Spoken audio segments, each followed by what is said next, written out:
As I got ready to post this video, I knew I needed to do just a little bit of a prologue. So bear with me for a second. I just want to say thank you. Thank you to each and every one of you who watch these videos, who have given us your support and your advocacy and your contributions. Thank you so much to each and every donor who has given their time. There are so many of you, there are too many to count.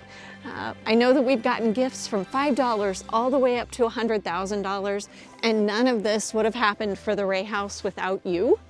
I'm so thankful to the Bob Wheelhouse family who came alongside us so early with a memorial gift. Thankful to the family of Kim Funk who believed in us.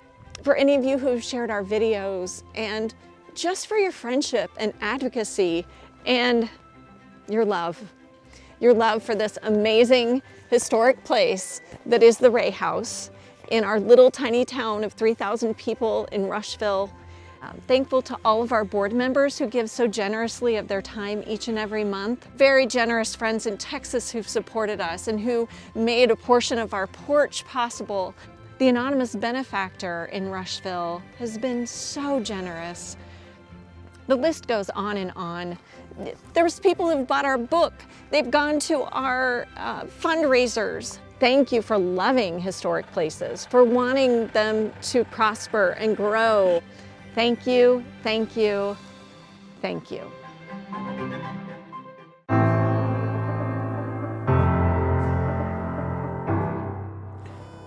So welcome back to the Ray House, and gosh, we've been off the radar for a little while, but a lot has been happening. And so for those of you who are fans of our project, I want you to, I did want to give you a little bit of an update, let you know we're still here.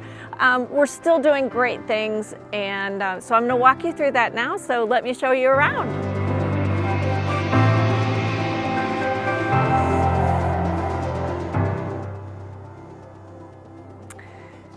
Okay, so something that we've been working on a lot has been this beautiful porch, and just recently we just got the columns finished. So now there's a lot of work to be done in the finishes and the things that, you know, obviously the cap that goes on the bottom here, the cap that goes on the top, but overall you get a feeling for just the grandiose feel, just that the beautiful stateliness of those columns.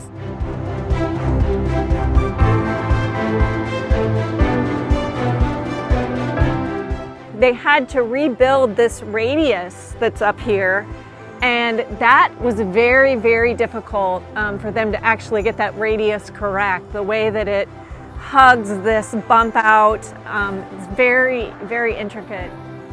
They rebuilt this entire section. For those of you who watched us in the past, you know that this was the worst area.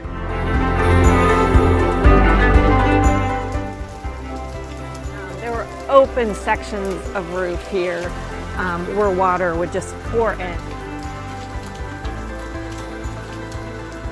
So this has all been completely rebuilt.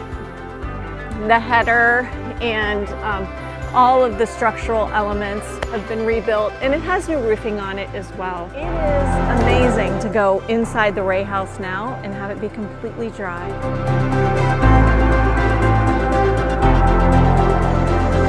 Another case in point where it had to be completely rebuilt. So they've rebuilt the entire roof structure here, have put in new headers and supports. They're going to put in new flooring. And then we'll replace all of the moldings and all of the unique architectural details. And so if you remember, a lot of those architectural details are like what we see on this window here. I want to talk about the form of stone too. We've had questions, are we going to keep it? Are we not going to keep it? We really were going to keep it. But based on the condition of the foundation, there's a great possibility that we are going to have to remove the form stone and use a different finishing option for all of this foundation that's exposed here. So the foundation is something that really was really in a much more terrible state than we even knew. So this is Formastone here, and so all of this deterioration and decay was behind this Formastone. And the foundation is definitely in much poorer shape than what we had originally known. Because of all of this here, we're going to have to actually remove the foundation and then build a new foundation. Quite a difficult task, but we're fundraising for that now and we're very excited. We also have a new roof. The roof they finished that in probably August. These supports are new as well. They're missing a trim piece on them, so we've got to get them trimmed out, but those are new. The decking for both of the porches will be added by volunteer labor. So we're going to do the decking for this porch as volunteers, and then also for this porch we'll do this decking as volunteers. But this porch likely, and I think that one as well, we're probably going to wait until we address the foundation. It's a lot easier to get in there when we don't have porch boards on, so we're gonna be patient and wait that one out.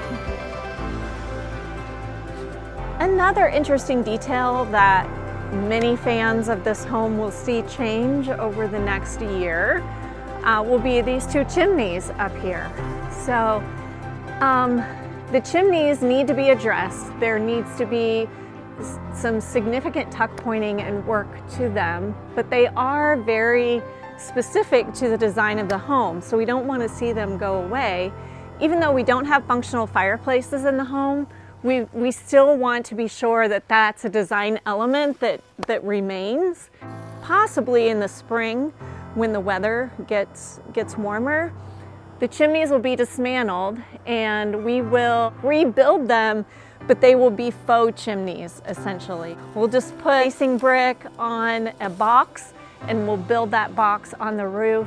So we'll still have the architectural element, but they won't be functional. There's still some work to be done in terms of closing up that old box gutter that was there. And we will put guttering onto those eaves. I think the thing to just really to let everyone know is that even though the progress seems to be slow, there's a lot of really cool stuff happening. I remember when we first started this project, I thought we would be done in 2 years. That was 3 years ago. So it is a labor of love, and we are asking for your support, for your continued advocacy. Share this video, and please tell other people about our wonderful project here in just little old Rushville.